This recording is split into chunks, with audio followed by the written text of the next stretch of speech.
Sejam todos bem-vindos à disciplina de Fisiologia Vegetal. Esta disciplina está vinculada à matriz curricular do curso de Licenciatura em Biologia da Universidade Estadual de Goiás. Aqui é a professora Sabrina do Couto de Miranda e nós vamos falar sobre água na planta e também do sistema solo, planta, atmosfera.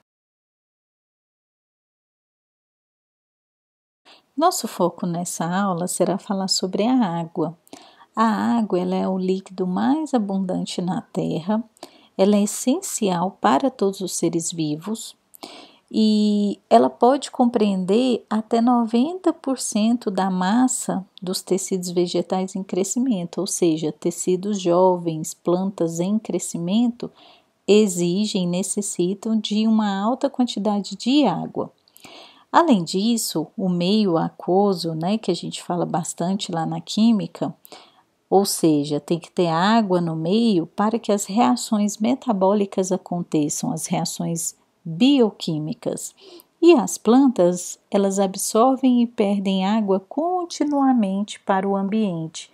Por isso que a gente fala que elas conectam dois sistemas, principalmente as plantas terrestres, conectam o solo com a atmosfera.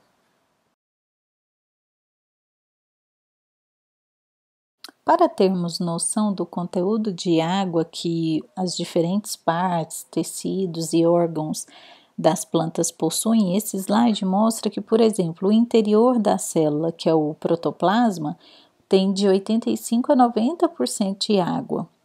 A mitocôndria e o cloroplasto, que são organelas, já têm aproximadamente 50% de água. Frutos e folhas, principalmente frutos suculentos, folhas mais suculentas, têm aí de 80 a 90% de água. Raízes pode ter de 70 a 95% de água. E a estrutura, o órgão que tem menos água, são as sementes, principalmente sementes maduras, que esse teor de água pode variar de 5 a 15%. Nós comentamos que a água é essencial para os seres vivos. Ela é o meio no qual acontecem as reações bioquímicas, as reações metabólicas que possibilitam a existência da vida. Mas quais são suas propriedades que lhe conferem tamanha importância? Então, nós vamos comentar um pouco sobre as propriedades químicas da água. Primeiro, que ela é uma molécula polar, ou seja, ela forma polos positivo e negativo.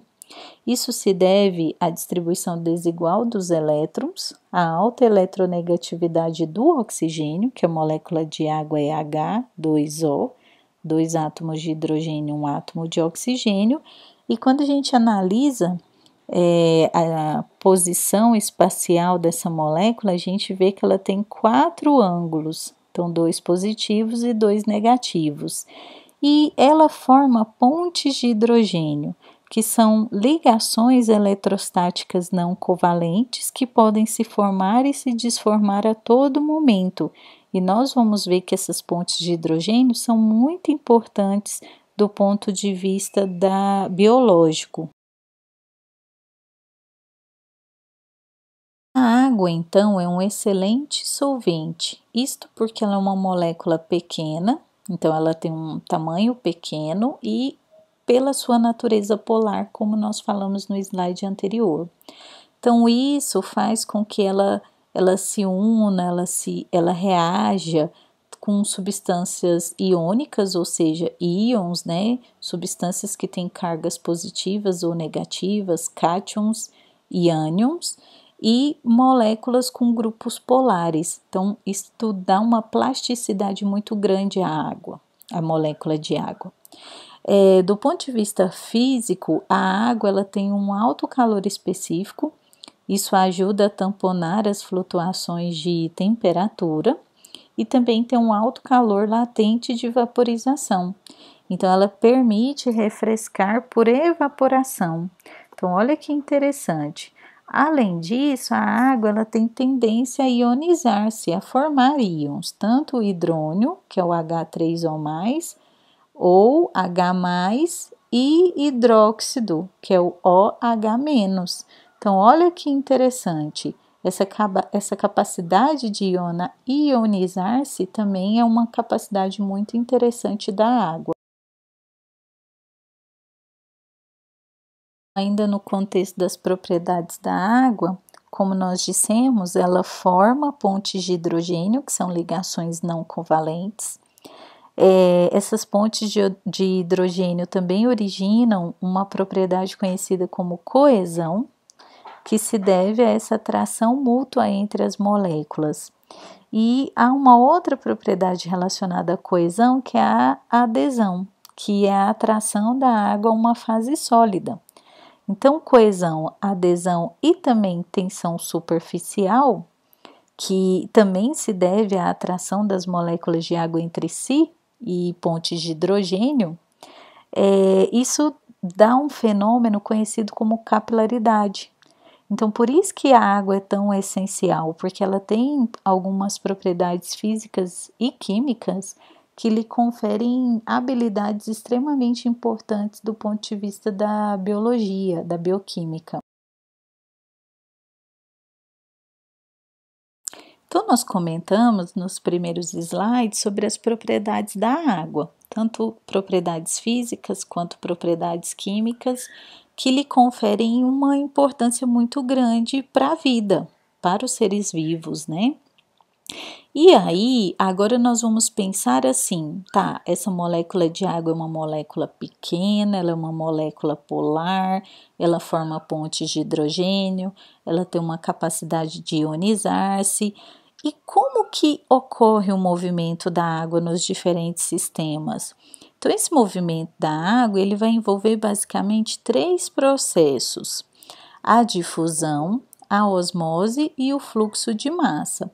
É importante mencionar que esses 3 processos, essas 3 formas de movimento da água acontecem aí no sistema solo-planta-atmosfera. Então, para falarmos sobre os processos que regem a forma de movimento da água, vamos começar com a difusão. O que seria essa difusão? É um movimento aleatório causado pela agitação contínua das moléculas. Lá no ensino médio, nós aprendemos, né, que dependendo do grau de agitação das moléculas, a gente tem os estados físicos, que é sólido, líquido e gasoso. Então, pensando aí na água líquida, né? Como é que seria essa difusão dessa água? Então, deve-se a esse movimento aleatório, a essa agitação contínua das moléculas. É a favor de um gradiente de concentração, ou seja, vai sair de onde tem mais para onde tem menos.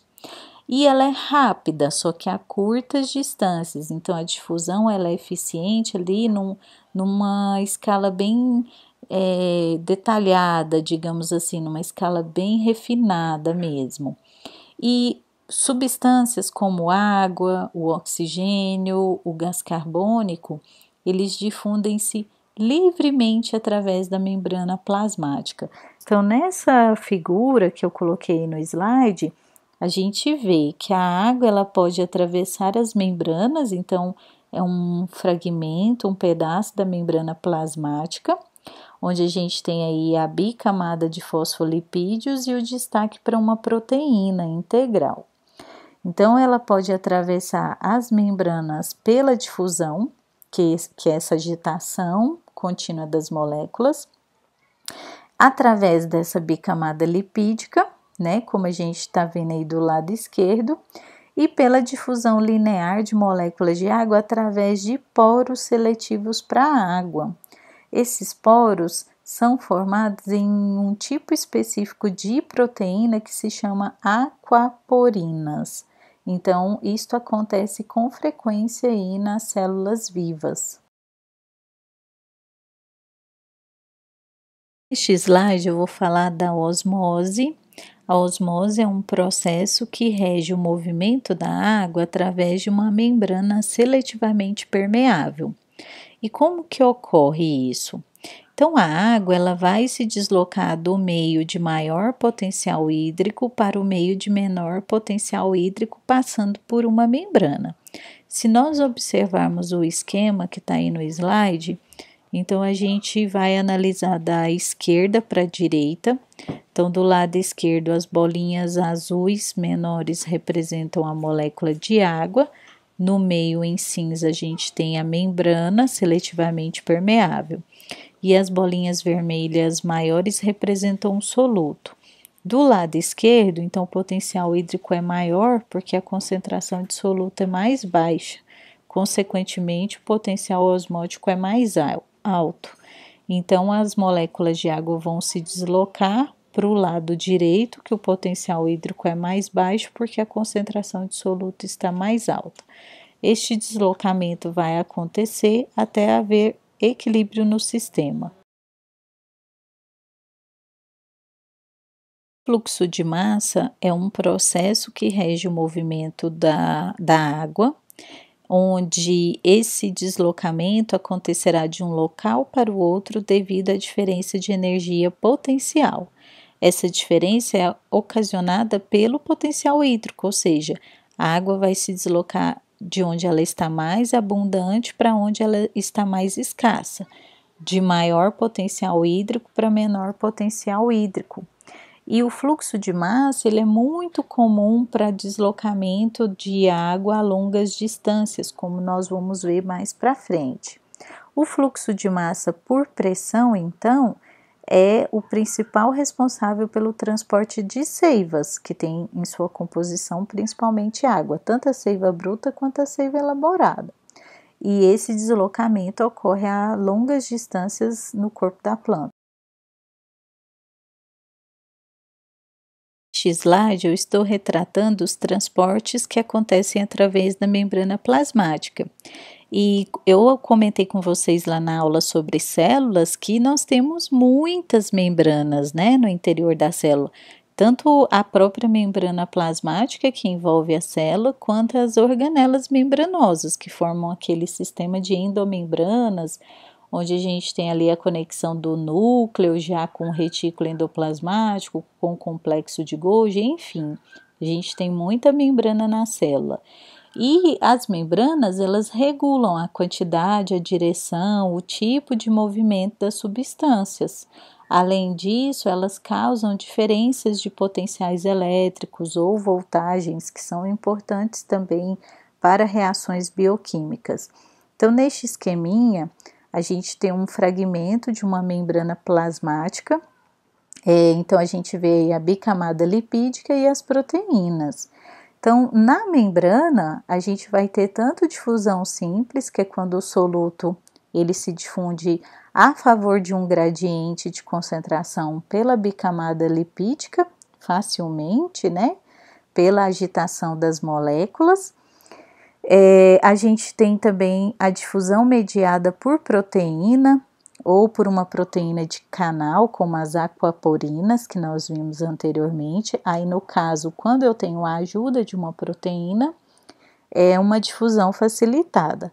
Tanto a difusão simples quanto a facilitada são transportes passivos, ou seja, eles ocorrem a favor de um gradiente de concentração. Está indo de onde tem mais, está indo para onde tem menos. Mas, em alguns casos, a célula tem que tirar de onde tem pouco e jogar para onde tem muito, tem que ir contra um gradiente de concentração. E aí, nesse caso, ela tem que gastar energia, por isso que a gente chama de transporte ativo e que envolve o gasto de ATP. ATP vai ser quebrado em ADP mais fosfato, que é esse lado direito aí no esqueminha. E aí a gente pode citar aquela bomba de sódio e potássio que vocês viram lá na bioquímica. Aqui na nossa aula nós vamos focar principalmente nas plantas terrestres, as plantas que estão em contato com o solo. E a porção da planta que está no solo são as raízes. As raízes têm como função fixar a planta ao solo, mas também absorver água e sais minerais. Então, essa água está no solo e a raiz quer retirar esta água do solo e colocar no corpo da planta. E o conteúdo e a taxa de movimento da água no solo depende do tipo desse solo, se ele é um solo mais argiloso, essa água vai se deslocar com mais dificuldade.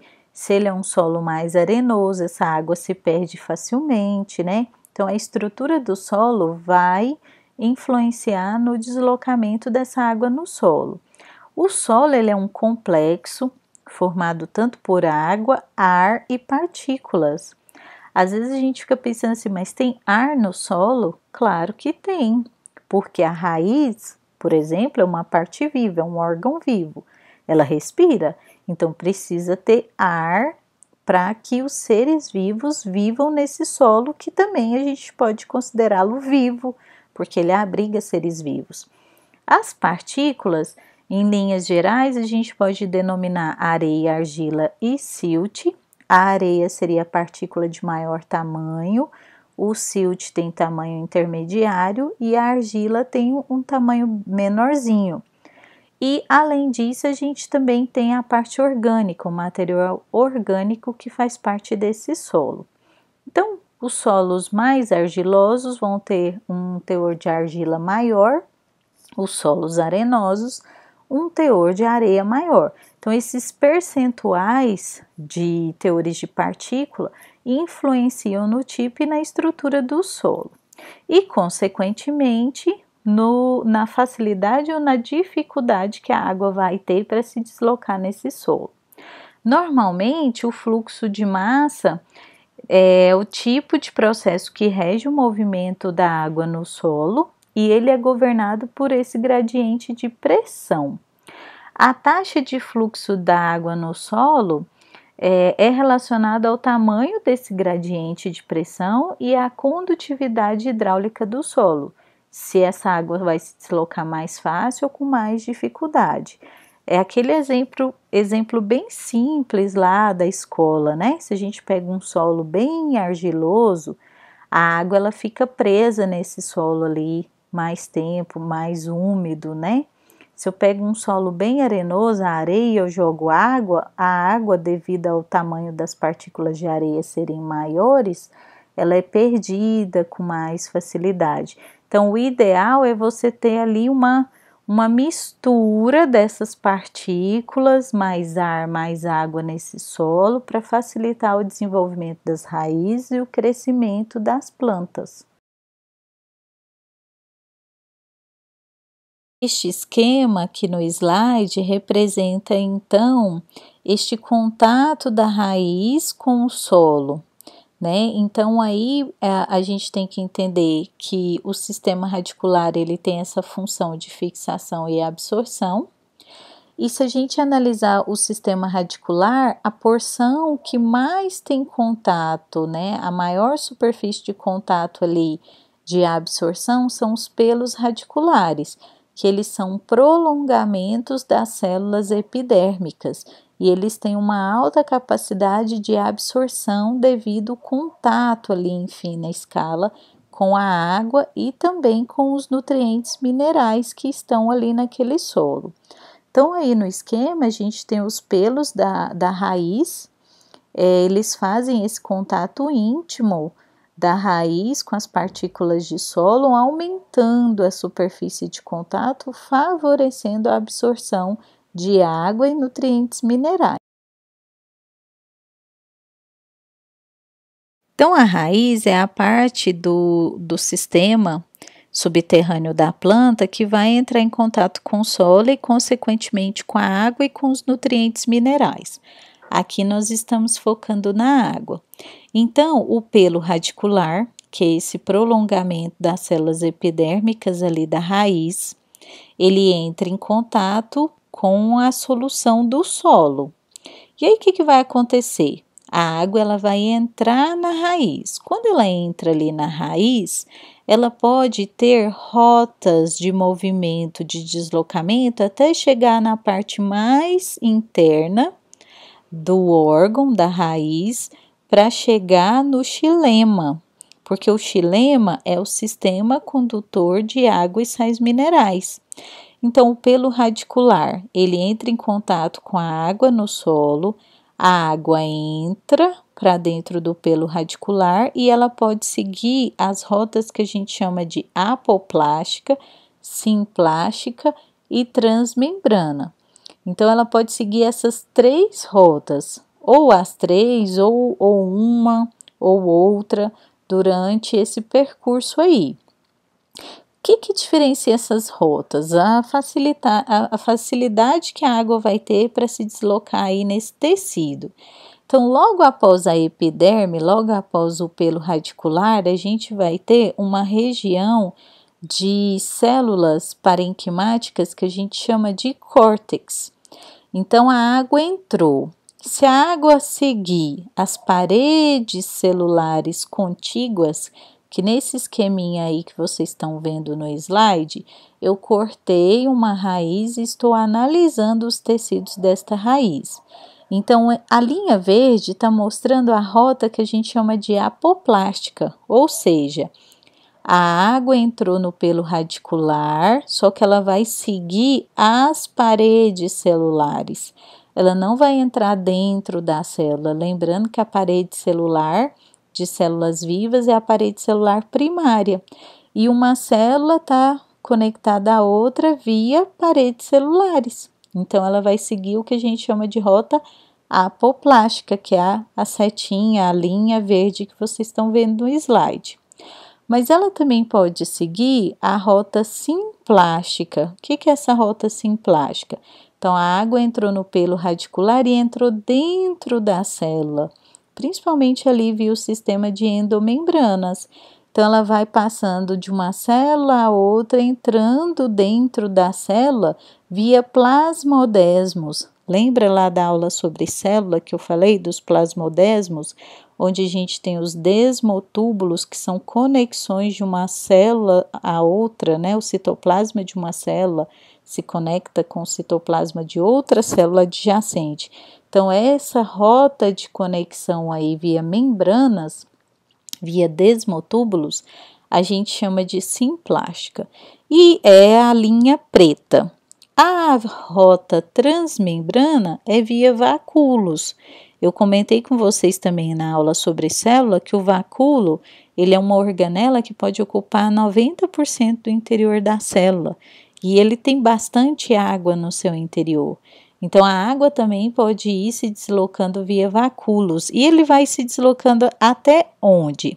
Se vocês observarem aí, circundando a parte mais interna, que é o xilema e o floema, a gente tem a endoderme. A endoderme é uma camada de células que tem uma deposição diferenciada de estrias de Caspary. As estrias de Caspary, elas bloqueiam a passagem da água, elas são hidrofóbicas e elas estão depositadas na parede celular. Ou seja, quando a água entrou no pelo radicular, passou pelo córtex da raiz e ela chega na endoderme, a via apoplástica ela é bloqueada e obrigatoriamente ocorre a via simplástica, ou seja, a água tem que entrar dentro da célula, passar pelas membranas. Por que isso? É uma forma da inteligência da vida, inteligência biológica, para selecionar o que está indo junto com a água. Porque membrana é seletivamente permeável, ela vai verificar o que está indo junto com a água. Podem estar indo esporos de fungos, pode estar indo bactéria, então é um momento mais de seleção e de bloqueio, evitando contaminação da planta. Então, a água entra na via simplástica ou transmembrana, que é uma variação da simplástica. A célula vai verificar o que realmente está passando e aí, por fim, ela chega no xilema. Chegou no xilema, é uma via expressa de deslocamento para seguir ascendente, né? De baixo para cima, essa água sobe, se deslocando em todo o corpo da planta.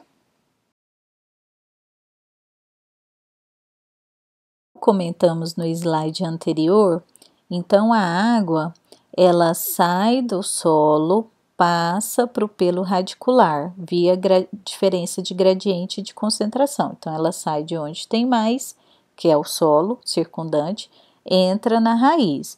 Entrou via pelos radiculares, ela vai seguir até chegar na endoderme. Ela vai seguir 3 possíveis rotas: apoplástica, simplástica, transmembrana. Chegou na endoderme, a via apoplástica é bloqueada. Por quê? Porque tem deposição de estrias de Casper na parede celular das células da endoderme. A estria de Casper ela é formada pela deposição de lignina. A lignina ela é um polímero hidrofóbico. Então, nesse caso, ela impede a passagem de água na via apoplástica, obrigando a via simplástica. Passou pela via simplástica, chegou no xilema. Então, o xilema é o tecido condutor responsável pelo transporte de água e sais minerais. Então, são células condutoras que possibilitam transportar grandes quantidades de água. E a gente chama o xilema e o floema também de tecidos complexos, porque ele vai ter um tipo principal de célula, mas ele também sempre tem ali agregado outras células, como de parênquima, por exemplo. Então, os 2 principais tipos de células que compõem o xilema de condução, células de condução, são os traqueídeos e os elementos de vaso. Os traqueídeos, eles são encontrados em todas as plantas vasculares, né? Já os elementos de vaso, eles são encontrados nas angiospermas, em guinetales, que é um tipo de gimnospermas, e em algumas pteridófitas, em alguns fetos, ou seja, ele é mais encontrado ali nas angiospermas. Então, as angiospermas vão ter tanto traqueídeos quanto elementos de vaso na composição do xilema. Este slide traz esquemas mostrando a morfologia, a anatomia destas células. Então, os traqueídeos, eles são células mortas, porque eles têm suas paredes altamente lignificadas, são células alongadas, ocas, e elas possuem pontuações. O que são essas pontuações que a gente está vendo aí no esqueminha? Essas pontuações são locais onde a parede ela é fina. Ali a gente não tem parede secundária, a gente tem só parede primária ou membrana. Então, é como se fossem pequenas perfurações, né? E a gente vai entender que essas pontuações, elas facilitam o deslocamento lateral dessa água. Então, a gente tem 3 tipos de traqueídeos representados aí no esquema. E do lado superior direito, os elementos de vaso, que também são células mortas, mas a gente percebe que elas são menores, mas elas têm um calibre maior, né, um lumen maior. Os elementos de vasos, eles também têm as pontuações, mas eles possuem ainda as placas de perfuração. Então, os elementos de vaso, eles são células mortas, que são conectadas por essas placas de perfuração, e eles podem ser empilhados, formando o que a gente chama de vasos condutores. Embaixo tem uma fotografia bem interessante, mostrando aí os elementos de vaso.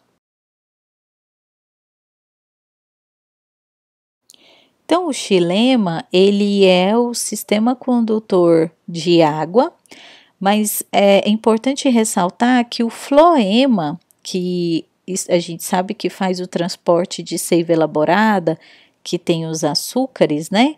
A gente fica achando que só tem açúcar, mas na verdade não. Tem bastante água também no floema, e o floema e o xilema, eles se conectam, eles conversam, digamos assim, nessa troca de água ao longo do corpo da planta.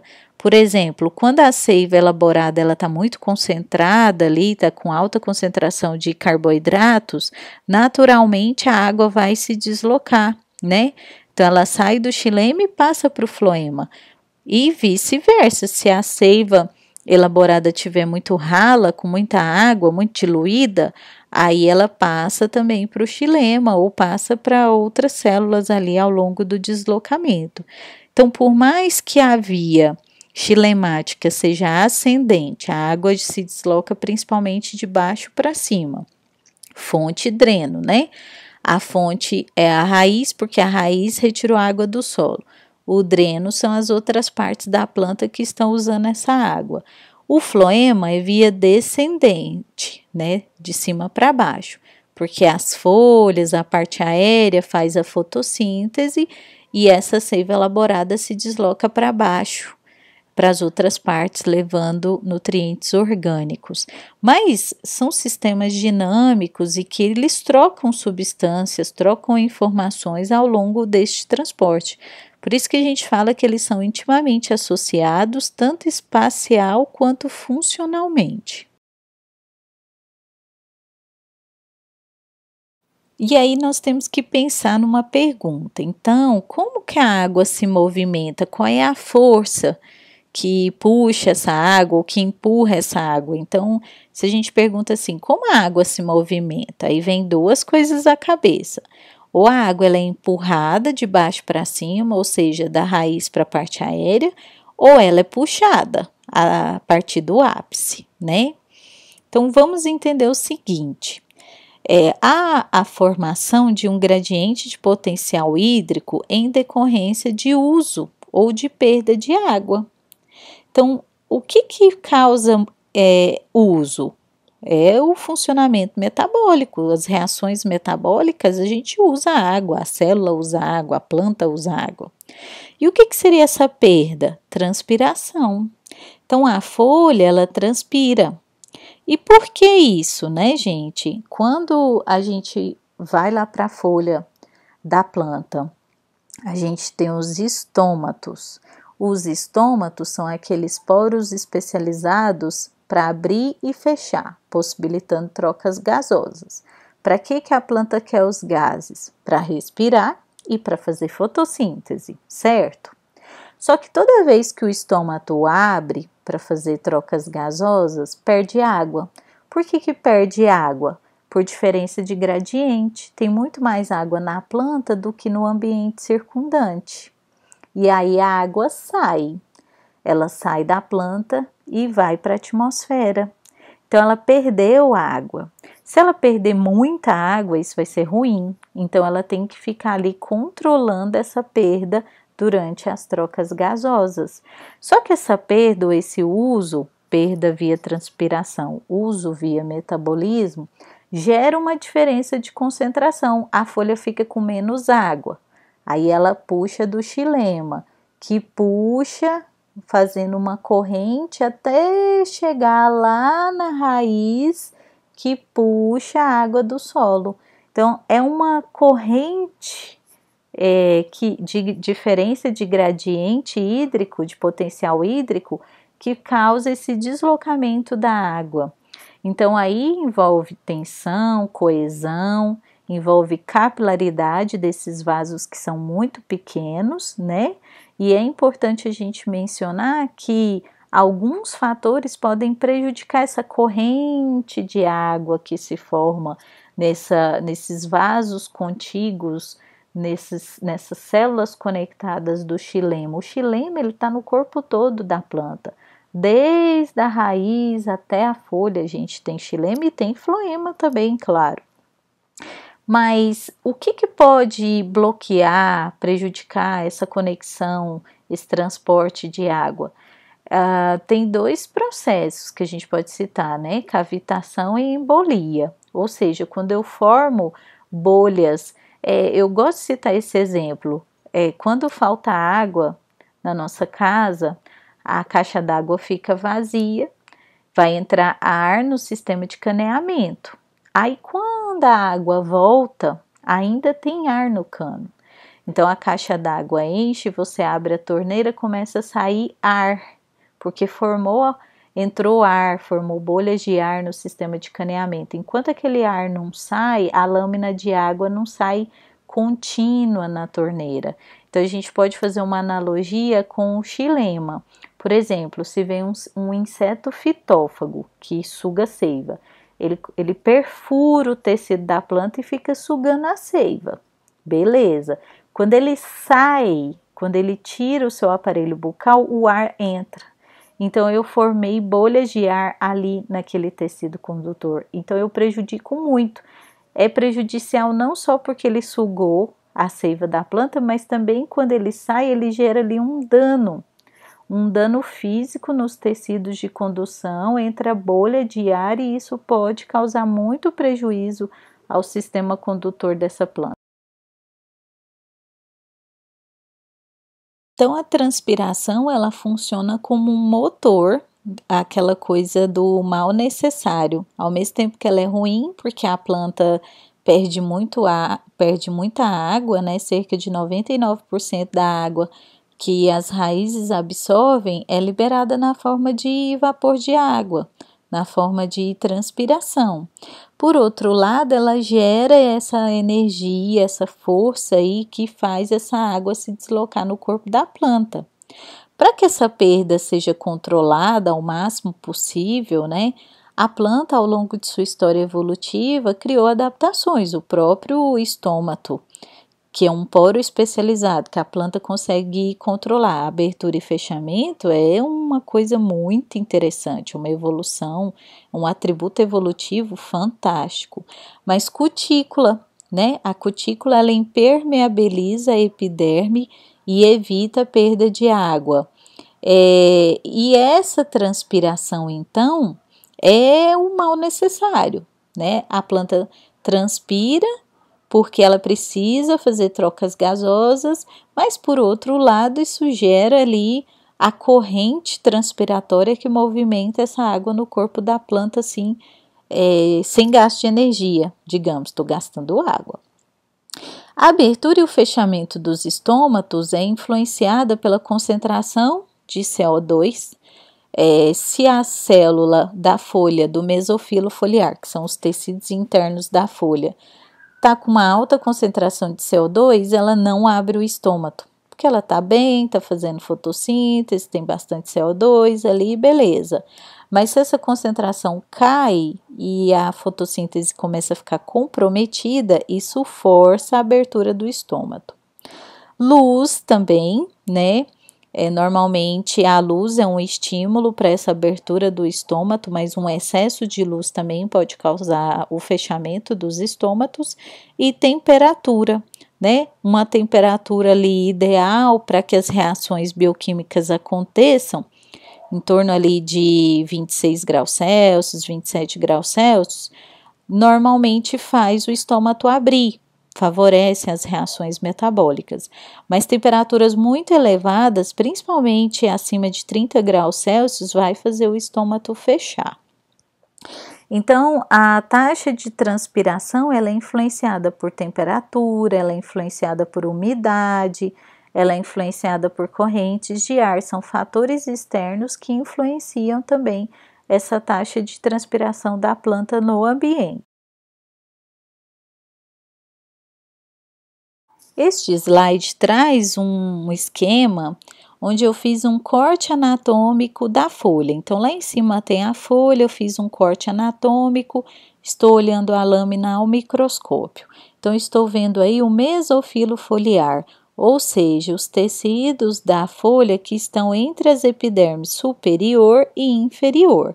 Então, se a gente observar, de cima para baixo, então eu vou ter a cutícula, que é essa camada que reveste a epiderme e evita a perda de água para o ambiente. Então, eu tenho a epiderme superior, que é essa camada de células justapostas aí, envolvendo, revestindo os demais tecidos.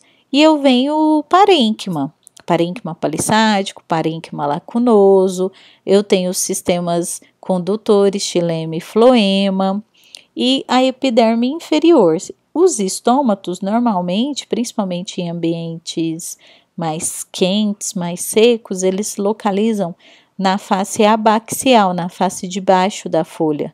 Então, aí eu tô vendo os estômatos, e quando o estômato abre, que tá mostrando aí, que acontecem duas coisas: setinha azul saindo, ou seja, tá perdendo água, e setinha cinza entrando CO2.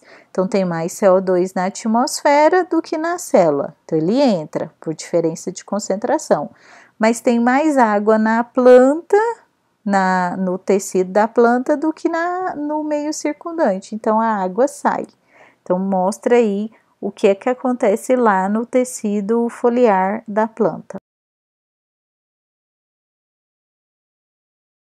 Coloquei um esqueminha bem simples, então mostrando assim, vamos pegar lá o sol. Então, o sol incide sobre a folha, né?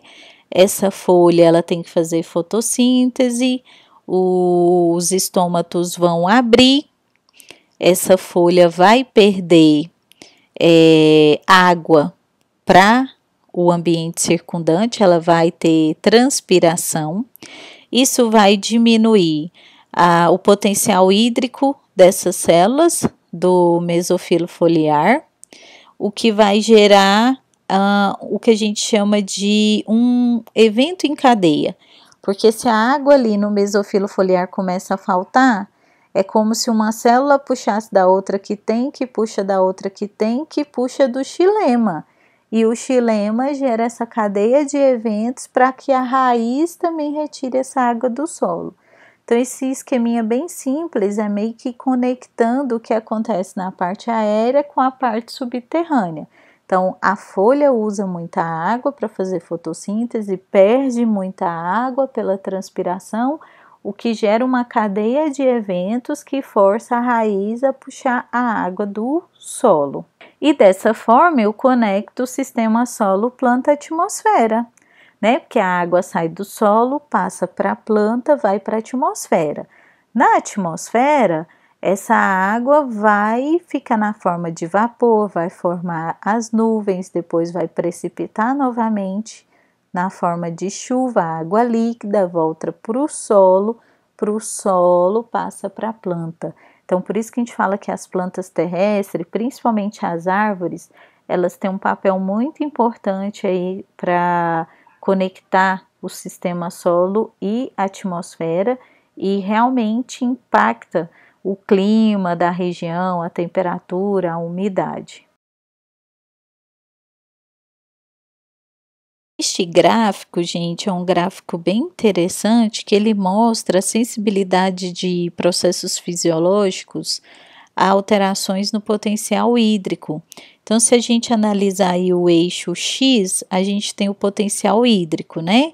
Que vai da água pura e ele vai diminuindo aí para plantas em climas áridos e desérticos. E no eixo Y, as mudanças fisiológicas devido à desidratação. Então, quando eu tenho muita água, então eu vou ter a faixa bem larga aí do processo acontecendo em pleno vigor. Então, fotossíntese acontece plenamente, a condutância estomática acontece plenamente, a síntese proteica, a síntese de parede, a expansão celular. Ou seja, a planta está crescendo, se desenvolvendo, porque a água é essencial para o crescimento e desenvolvimento. À medida que a água vai ficando escassa, ou seja, eu estou diminuindo o potencial hídrico, olha que interessante, a fotossíntese cai, a condutância estomática cai, a síntese proteica cai, a síntese de parede cai, a expansão celular cai. E o que aumentou? Qual setinha aí aumentou? O do ácido abscísico, que a gente vai ver que ele é um hormônio sinalizador de estresse hídrico. Então, quando a planta está sob estresse hídrico, está faltando água no solo, ela libera um sinalizador químico, que é o ácido abscísico, indicando para as outras partes que tem que cuidar porque está faltando água, vai ter que bloquear crescimento, desenvolvimento, vai ter que sobreviver. E a acumulação de solutos também aumenta, que é uma estratégia que a planta faz, que nós vamos comentar um pouquinho mais à frente, para tentar liberar esses solutos na raiz e tentar puxar a água do solo. Mas dependendo ali da situação, não vai conseguir. Eu comentei isso daqui com vocês já, mas é só para ressaltar, né? Regular a transpiração é fundamental, porque a planta terrestre, ela vive esse dilema, que a gente pode colocar assim, fotossíntese e captação de CO2, transpiração. Para fazer fotossíntese, a planta tem que captar CO2, mas para captar CO2, ela transpira. Será que ela pode perder água naquele momento? Então, é o que a gente chama de trade-off que a planta faz todos os dias da vida dela. Ela está sempre avaliando ali o investimento que ela vai fazer entre crescimento e manutenção. Então, as plantas, aquela inteligência das plantas, vocês lembram aquele TED que eu passei para vocês do Stefano Mancuso? Ele fala que a raiz seria o sistema nervoso das plantas. As raízes, elas são muito sensíveis aos fatores ambientais, elas geram uma conexão muito grande ali da planta com o ambiente e está sempre comunicando com a parte aérea, indicando se tem água, se não tem, se está bom para crescer, se tem que parar de crescer e só se manter. Então é o seguinte, né? Nós vimos que a transpiração ela gera a corrente que puxa a água da raiz, que força a raiz a puxar a água do solo. Mas há situações, por exemplo, dias muito chuvosos, dias nublados, que a transpiração vai ser muito baixa ou quase zero, porque vai ter muita água no ambiente, tanto quanto no interior dos tecidos vegetais. E aí, se era a transpiração que gerava essa corrente, esse gradiente de uso-perda que puxava a água da raiz e do solo, quando ela é muito baixa ou ela é ausente, o que vai acontecer? Aí, as células da raiz, elas vão secretar íons, né? Vão ficar com uma concentração de soluto maior do que no meio, forçando assim uma diferença de potencial que vai puxar essa água. Então, mais água penetra no xilema por osmose, aí isso gera uma pressão que empurra essa água para cima. Então, a água ela é forçada a subir, mas secretar íons na raiz gera gasto de energia, gera gasto de ATP. Então, é um gasto a mais que a planta vai ter que ela não tinha quando ela transpirava, e essa transpiração gerava a corrente que puxava sem gasto de energia a água ao longo do corpo da planta. Ainda nesse sentido, então esse gradiente de potencial hídrico ele é gerado pela secreção de íons, gera-se uma pressão de raiz que causa essa ascensão hidráulica. E isso pode causar um fenômeno que a gente chama de gutação, que às vezes a água sobe numa pressão tão grande que ela é expelida por alguns poros que estão nas folhas, que se chamam hidatódios. E aí a gente vê a formação de gotículas de água nesses hidatódios que estão lá na folha. Isso devido à pressão que foi dada pela secreção dos íons e essa ascensão hidráulica. A ascensão hidráulica também acontece de águas de zonas profundas que são transportadas para as zonas superficiais no solo. Nós vamos falar mais sobre absorção de íons quando estivermos falando sobre a nutrição mineral. Mas é importante ressaltar, gente, que a água ela nunca vem sozinha. Né? A água que está no solo, ela está em solução com vários nutrientes inorgânicos. Então, normalmente a planta absorve essa água e minerais. Então, essa absorção acontece na epiderme de raízes jovens. O transporte acontece principalmente via simplasto, lá na raiz. E a associação da raiz com fungos, principalmente fungos micorrízicos, isso é muito importante porque as hifas das micorrizas, elas aumentam o contato da raiz com o solo e a área que essa raiz vai explorar no solo. E as hifas, as associações micorrízicas com fungos micorrízicos, favorece a absorção e transferência de fósforo, de zinco, de magnésio, de cobre, mas nós voltaremos a falar mais sobre isso nas próximas aulas. Bom, pessoal, por hoje é só. Espero que vocês tenham gostado da nossa aula sobre água na planta. Anotem suas dúvidas, postem na nossa sala de aula virtual E eu desejo a todos bons estudos. Aqui é a professora Sabrina do Couto de Miranda e eu espero encontrá-los em breve.